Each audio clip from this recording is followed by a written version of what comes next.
Hello नमस्कार दोस्तों, मैं हूँ करिश्मा चौहान और आप मुझे देख रहे हो वायरल टीवी पे। हेलो मैम, कैसे हो आप? मैं अच्छी हूँ, आप कैसे हो? मैं भी बहुत अच्छी हूँ।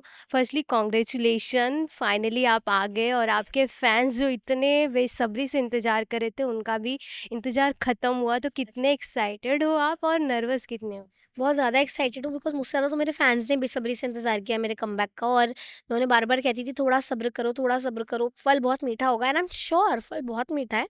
और एक्साइटमेंट ही ज़्यादा है, नर्वसनेस कम है बिकॉज़ मैं बहुत कॉन्फिडेंट हूँ कि हमने एक बहुत प्यारा शो बनाया है हम सबने मिलकर एक टीम वर्क के साथ और सबको बहुत पसंद आएगा।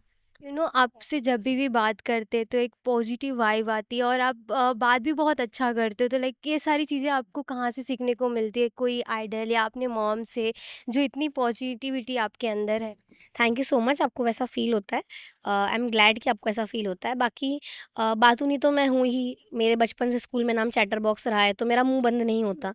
तो इट्स अ गुड थिंग और हर चीज़ का मेरे पास जवाब तो होता ही है फॉर श्योर।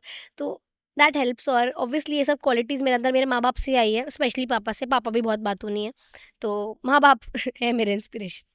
जी टीवी का शो है। आपने ऐसा सोच के रखा था कि मुझे जी टीवी पे करना है, ऐसे बड़े पर्दे पे? लाइक जी टीवी एक बड़ा चैनल है लाइक, तो जब ये शो किस तरीके से आपको ऑफ़र हुआ और ये मतलब सारी स्टार्टिंग कैसे हुई उसके बारे में थोड़ा बताओ? तो ज़ी टीवी ऑब्वियसली एक बहुत बड़ा चैनल है, कितने लोग स्टार बने हैं ज़ी का शो करके, तो एक डेफ़िनेटली एक बकेट लिस्ट में था और वो टिक हो चुका है। बाकी शो को मिलने का जो जो मुझे ये शो मिला इसकी स्टोरी बहुत इंटरेस्टिंग है बिकॉज़ जब इस शो की कास्टिंग हो रही थी तो मुझे काफ़ी लोगों ने कहा तुम्हारी एज नहीं जाएगी, हीरो बहुत बड़े हैं बिकॉज़ उनको शायद नहीं पता था स्टोरी के बारे में। Then I texted Prateek sir myself कि sir I want to audition for your show and he was like अरे I will be more than happy please do. And then मैंने अपने कुछ ऑडिशंस भेजे एंड देन मैं mock के लिए next day sir ने मुझे बुला लिया।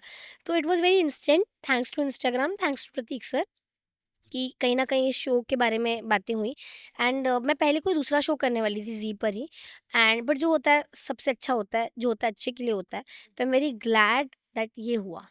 जब ये स्टोरी आपको सुनाई गई तो क्या अच्छा लगा और आपने करने के लिए हाँ बोला, या मतलब कुछ ऐसा थॉट आया था सेकंड कि हाँ मुझे करना चाहिए, नहीं करना चाहिए कुछ? फॉर श्योर नॉट बिकॉज़ ऐसा मुझे कोई थॉट आ ही नहीं सकता क्योंकि मुझे ऐसे ही शोज़ करना पसंद है जो डिफरेंट हो।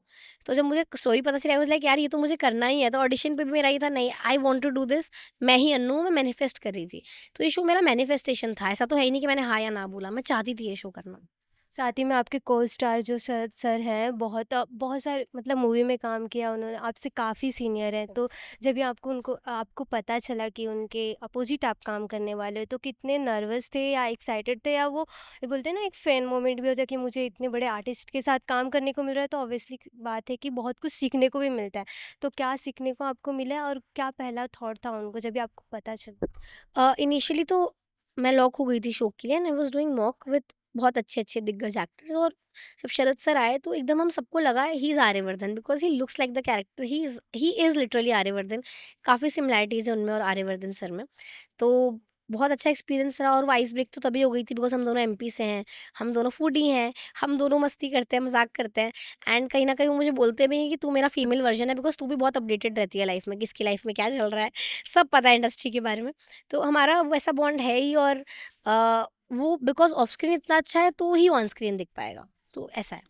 दिल्ली में भी शूट हुआ है, तो कुछ एक्सप्लोर करने को आपको मिला? कुछ शॉपिंग या कहीं घूमने फॉर गए थे? श्योर मैं शूटिंग के बाद भी मैं because YOLO I believe in you only live once तो शूट के बाद अगर थकी हारी भी रहूँ और मैं दिल्ली के मोमोज़ ना खाऊँ तो मुझे बुरा लगेगा, तो मैं मोमोज़ खा के आई, मैं शॉपिंग करके आई। तो मैं ट्राई करती हूँ कि मैं जितना हो सके एक्सप्लोर कर लूँ। मैं बनी हूँ, मेरे लाइफ़ में कुछ छूटना नहीं चाहिए। साथ ही में शो सोसाइटी को क्या मैसेज देने के लिए है? ऐसा हम कुछ गलत प्रमोट नहीं कर रहे हैं, जैसा बहुत लोगों को लग रहा है। आप एक बार शो देखोगे आपको पता चल जाएगा और अब ये चीज़ तभी जस्टिफ़ाई होगी जब आप 7 जुलाई को 8:30 बजे ज़ी टीवी के सामने बैठ के तुम से तुम तक देखेंगे और आपको अपने आप ही प्यार हो जाएगा हमारे शो से, I am sure. Thank you so much हमारे साथ बात करने के लिए, आपका कीमती टाइम देने के लिए। जैसे कि फैंस इतना इंतज़ार कर रहे थे आपको, आपके आने का, वैसे हम भी कर रहे थे। तो लास्टली आपके फैंस एंड ऑडियंस को क्या मैसेज देना चाहोगे? मैंने भी बहुत इंतज़ार किया रोज़ आप लोगों के साथ इंटरव्यू करने के लिए और रोज़ टीवी पे आने के लिए और आई थिंक अब वो इंतज़ार ख़त्म हुआ है और थैंक यू सो मच आपने मुझे हमेशा बहुत प्यार दिया है गाइस और इस शो में और डबल ट्रिपल देना और आई एम श्योर आपको बहुत अच्छा लगे और मैं मेहनत करती रहूँगी। Hi this is me Niharika Chouksey and you watching me on viral TV.